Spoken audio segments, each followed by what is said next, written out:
반가. 안녕하세요. 박용덕입니다. 공인중개사법 기출 하루 3문제 보기기 시간이 돌아왔습니다. 여러분 문제 풀기 전에 구독, 좋아요, 알람 설정 꼭 부탁드리겠습니다.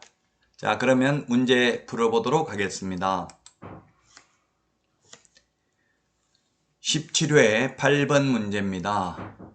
중개대상물의 설명에 관한 기술로 틀린 것입니다.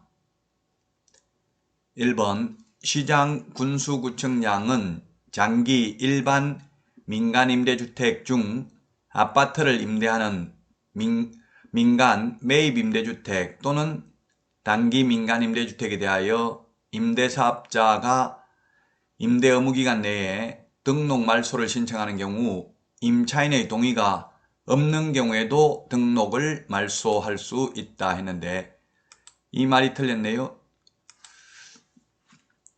동의가 없는 경우에도 이 말이 틀렸습니다. 근데 이거는 시험에 해마다 출제되는 파트는 아니고요. 사이드에 있는 문제가 한번 출제가 됐습니다. 그 출제될 당시에는 임대주택법이었죠. 근데 지금은 임대주택법이 없어지고 옛날에 임대주택법이 공공주택특별법하고 민간임대주택특별법으로 양분화되었습니다. 나누어졌습니다. 예를 들면 LH의 30년 국민임대주택은 공공주택특별법으로 갔죠. 그리고 지금 민간임대주택특별법에 의한 민간임대주택의 경우에는 옛날에는 4년 단기 민간임대가 있었는데 지금은 이제 없어졌습니다. 왜냐하면 주택임대차보호법에서 어차피 2년에 또 계약갱신 요구를 하면 2년 더 살 수 있잖아요. 별 차이가 없는데 임대인들에게 많은 세제 혜택을 주면서 굳이 단기 민간임대가 있을 필요가 없기 때문에 이제 단기 민간임대주택이 없어졌습니다. 4년짜리. 따라서 말소 신청을 할 수 있는데 다만 임차인의 동의를 받아야만 말소할 수 있습니다. 이 민간임대주택 특별법에 의한 민간임대주택이 되려면 세무서에 사업자 등록도 내고 또 시군구에 민간임대주택으로 등록을 하면 민간임대주택 특별법에 의한 민간임대주택이 되는데 이 경우 임대인의 경우에는 각종 세제 혜택이 있습니다. 재산세, 종부세, 양도소득세 등의 혜택이 있죠. 그 대신에 혜택을 주는 대신에 세입자에게는 만약에 8년 또는 10년 장기 민간임대주택의 경우 1년에 최대 5%밖에 못 올립니다. 10년 동안 또는 8년 동안. 그리고 세입자가 바뀌어도 전 세입자가 받던 금액에서 5%밖에 못 올립니다. 우리 주택임대차보호법의 경우에는 세입자가 바뀌면 시세만큼 올릴 수 있죠. 따라서 주인의 경우에는 이 민간임대주택 특별법에 의한 민간임대주택으로 등록을 해도 되고 등록을 해서 세제 혜택을 받고 세입자에게 5%밖에 못 올리도록 하든지 아니면 2년 또는 4년 지나면 왕창 올리려면은 세제 혜택을 안 받고 주택임대차보호법을 적용하고 그건 집주인이 선택할 수 있는 사항이죠. 어쨌든 이제 단기 민간임대주택 4년짜리와 그 다음에 아파트 민간 매입임대주택 아파트가 지금 정부에서는 투기가 조장되고 있는 것으로 보고 아파트에 투기를 많이 한다고 보죠. 뭐 투기냐 투자냐 이거는 애매한 부분입니다만은 어쨌든 이 아파트가 계속 가격이 올라가고 있기 때문에 이게 이제 민간 매입 임대주택, 아파트를 임대하는 민간 매입 임대주택, 그리고 단기 민간 임대주택의 경우에는 등록을 말소할 수 있습니다. 원래 등록이 말소되면은 과태료 물고 해야 되는데 임차인의 동의가 있는 경우에는 과태료를 내지 않고도 말소할 수 있습니다. 1번이 틀린 지문입니다. 이게 시험에 나올 확률이 그렇게 높지는 않습니다. 1번 지문은. 2번 임차주택이나 임차건물의 경락이 있는 경우 경락이라고 했는데 이게 옛날에 기출문제니까 경락이고요. 경락, 낙찰 이렇게 하다가 지금은 매수라고 하죠. 매수인이라고 하죠. 옛날에는 경락인 낙찰자라고 불렀는데 즉 경매로 낙찰됐다는 경우죠. 낙찰된 경우에 보증금이 전액 변제되지 아니한 대항력 있는 임차권은 소멸하지 않는다. 예, 대항력 있는 임차권은 소멸하지 않습니다. 대항력이 있으려면 경매에서 임차권이 대항력이 있으려면 말소 기준 권리보다 앞서 있는 최선순위 임차권이어야 합니다. 말소 기준 권리보다 후순위에 있는 임차권은 말소되죠. 그러나 최선순위 임차권은 인수됩니다. 전액 변제되지 아니한, 즉 예를 들면 1억이면 보증금이 1억이면 7천만 원만 배당을 받았다면 3천만 원 더 받을 때까지는 대항력을 주장할 수 있습니다. 그 집에서 계속 살고 안 나가고 버틸 수 있죠. 3천만 원 더 받을 때까지. 2번도 맞는 지문입니다.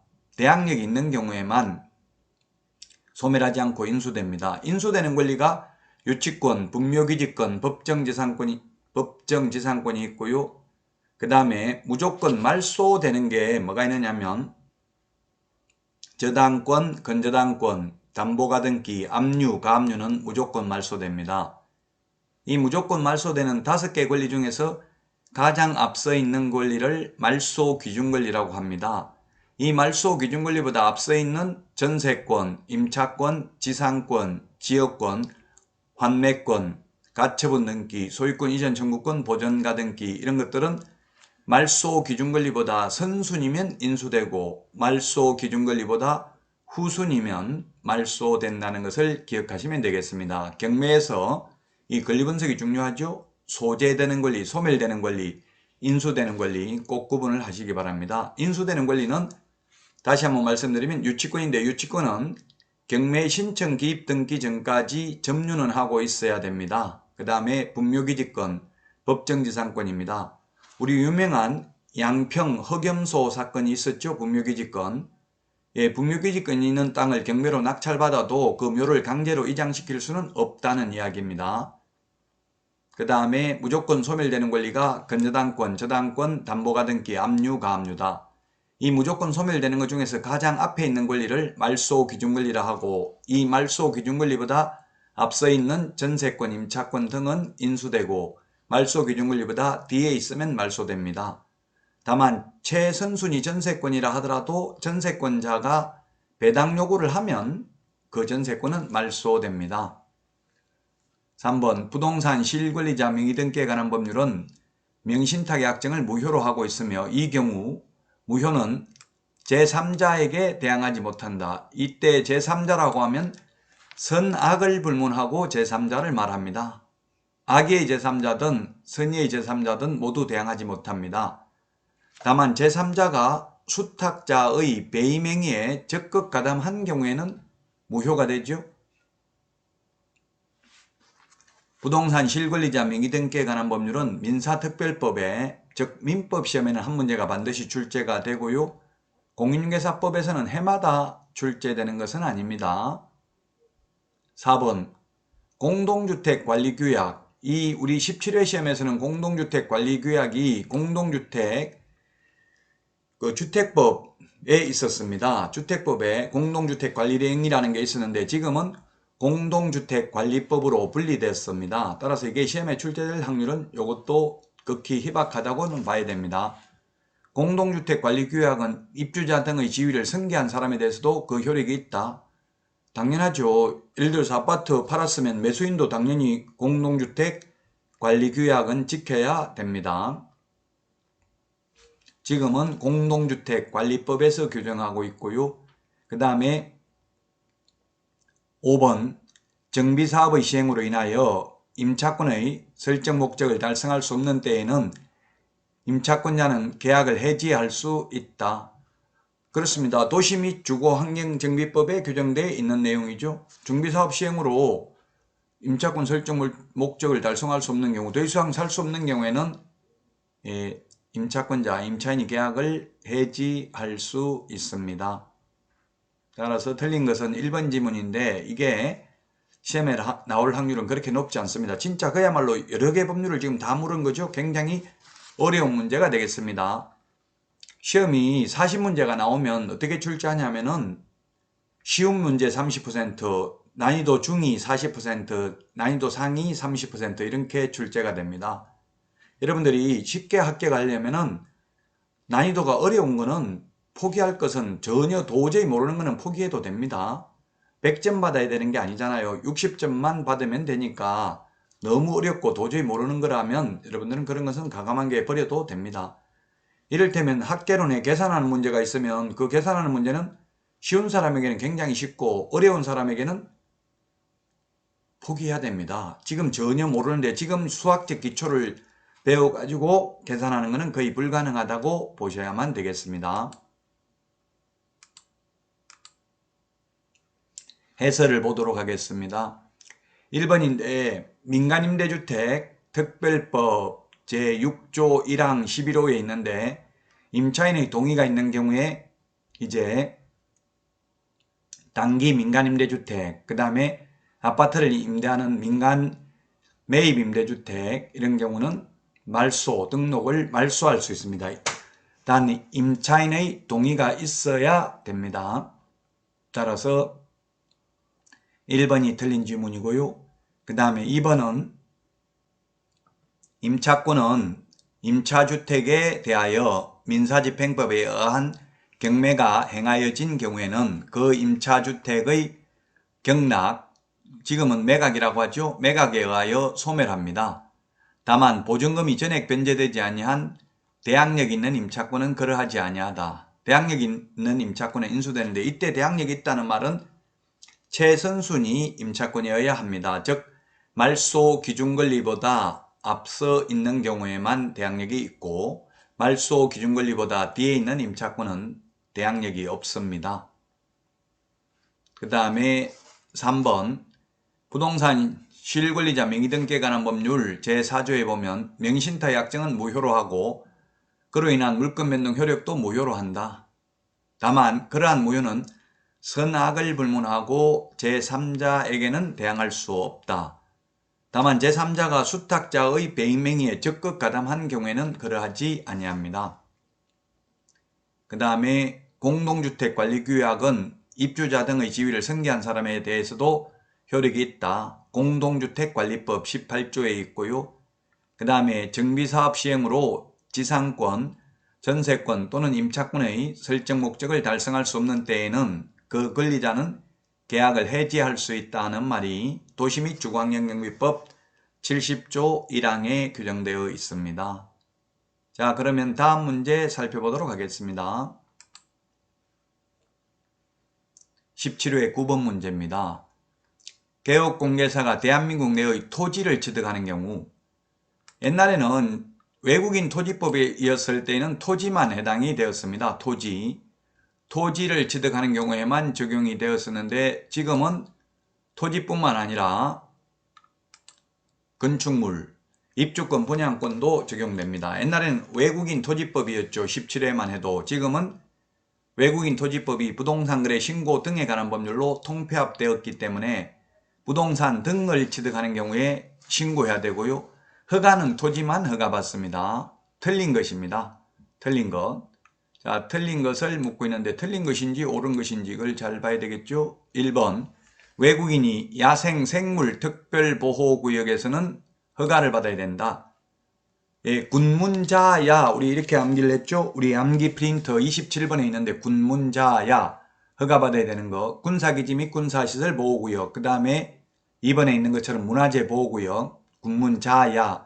자, 자연환경보존법에 의한 생태경관보전지역 야가 야생생물특별보호구역은 미리 허가를 받아야 됩니다. 3번 외국인 특례에 의해서 토지를 취득하는 계약을 체결하는 경우 계약 체결일로부터입니다. 잔금일로부터가 아니라 계약 체결일로부터 60일 이내에 신고해야 됩니다. 외국인 특례는 60일 이내죠. 외국인이라 하더라도 매매 계약을 원인으로 취득을 한 경우에는 30일 이내에 신고를 해야 됩니다. 매매의 경우. 매매는 특례가 적용되는 게 아니죠. 매매는 우리나라 사람이나 외국인이나 똑같이 30일 이내에 신고를 해야 되고요. 교환계약이나 증여계약은 우리나라 사람은 신고하지 않는데 외국인은 60일 이내에 신고를 해야 된다는 이야기입니다. 계약일로부터. 그 다음에 4번 외국인이 군문자야에서 허가받지 아니한 경우 부정한 방법으로 허가받은 경우에는 2년 이하의 징역이나 2천만 원 이하의 벌금이기 때문에 4번도 맞고요. 5번 외국인이 토지 취득 신고를 하지 아니한 경우에는 벌금형 대상이 된다 했는데 우리나라 법 중에서 신고를 위반해 가지고 징역벌금, 형벌을 받는 경우는 없습니다. 신고라는 것은 민원인이 신고를 하면 행정관청이 반드시 수리해야 되는 게, 적법 요건을 갖추면 수리해야 되는 게 신고입니다. 따라서 벌금이 아니라 신고하지 않는 경우 계약을 원인으로 60일 이내 신고 안 하면 300만 원 이하의 과태료, 계약 이외의 원인 계속 보유 신고는 6월 이내 하지 않는 경우에는 100만 원 이하의 과태료죠. 그 다음에 매매계약을 체결하고 30일 이내 신고 안 하면 500만 원 이하의 과태료입니다. 징역벌금은 없습니다. 대한민국 모든 법률에서 신고 위반해서 징역벌금을 받는 경우는 없습니다. 따라서 5번이 정답이 되겠습니다.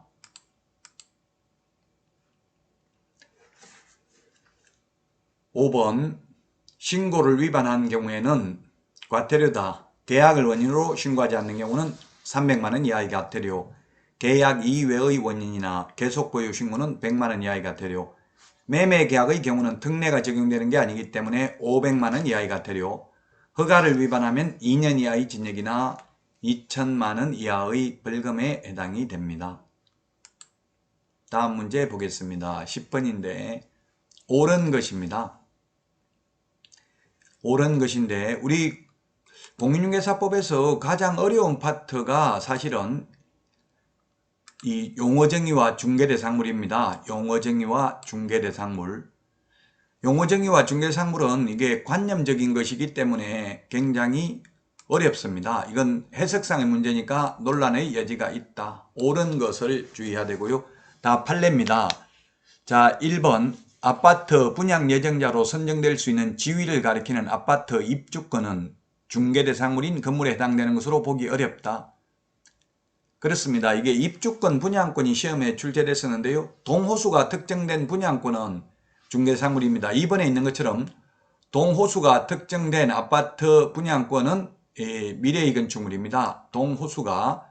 동호수를 특정한 미래의 건축물, 아파트 분양권은 미래의 건축물입니다. 중개대상물에 해당되지 않는다 해서 X죠. 그러나 추첨기일 날 당첨되면 입주할 수 있는 권리에 불과한 입주권은 중개대상물이 아닙니다. 위치와 면적이 특정되면 미래의 건축물로서 중개대상물이 됩니다. 따라서 입주권이라 하더라도 도시 및 주거환경정비법에 의해서 관리처분 인가받은 입주권은 중개대상물이지만 추첨기일 날 추첨을 하여 당첨되면 입주할 수 있는 권리에 불과한 입주권은 중개대상물에 해당되지 않습니다. 1번이 맞는 내용입니다. 지금 도시 및 주거환경정비법에 의해서 관리처분 인가받았다는 말 없죠? 그래서 중개대상물에 해당하는 것으로 보기 어렵고요. 2번은 동호수가 특정된 아파트 분양권은 미래의 건축물에 해당이 됩니다. 해당하지 않는다 해서 X고요. 그 다음에 3번 공장재단을 구성하는 공업소유권 및 시설들은 각각 분리하여 중개상물이 되지 않고요. 재단 전체가 공장재단, 광업재단 전체가 하나의 물건으로 취급됩니다. 재단에서 분리된 공업소유권이나 광업권만 따로 떼어내어서 중개상물이 되지 않습니다. 재단 전체가 하나로서 중개상물이 됩니다. 4번 그래서 광업권만 독립한 중개상물이 아니라 광업재단 전체가 하나로서 중개상물이 된다. 가식의 수목은 동산이고요. 암석, 바위암자, 돌석자, 흑토자, 모래사자 이거는 토지의 일부분이지 토지와 분리하여 별도의 중개상물이 되지는 않는다는 이야기입니다. 따라서 1번이 정답이고 나머지는 전부 틀린 내용이 되겠습니다. 1번은 동호수가 특정되어야 되고요. 단지 추첨기일 날 추첨하여 당첨되면 입주할 수 있는 권리에 불과한 입주권은 중개상물이 아니고 2번에 있는 것처럼 동호수가 특정된 아파트 분양권은 미래의 건축물이다. 3번은 공장재단, 광업재단은 3번, 4번 다 재단 전체가 하나로서 중개상물이 되는 것이지 재단에서 분리하여 공업소유권만, 광업권만 따로 중개상물이 되지는 않습니다. 5번은 가식의 수목은 동산이라서 중개상물이 아니고요. 가짜로 심어놓은 나무가 가식의 수목이죠. 정원수 이런 것들이 가식의 수목입니다. 암석, 바위암자, 돌석자, 토사, 흑토자, 모래사자, 바위나 모래 같은 것은 토지의 일부분이지 토지와 분리하여 중개대상물에 해당되지는 않습니다. 자, 여러분들 많은 도움 되셨나요? 도움 되셨다면 꼭 구독, 좋아요, 알람 설정 부탁드리겠습니다. 여러분 수고 많으셨습니다. 다음 시간에 찾아뵙겠습니다. 안녕히 계십시오. 안녕.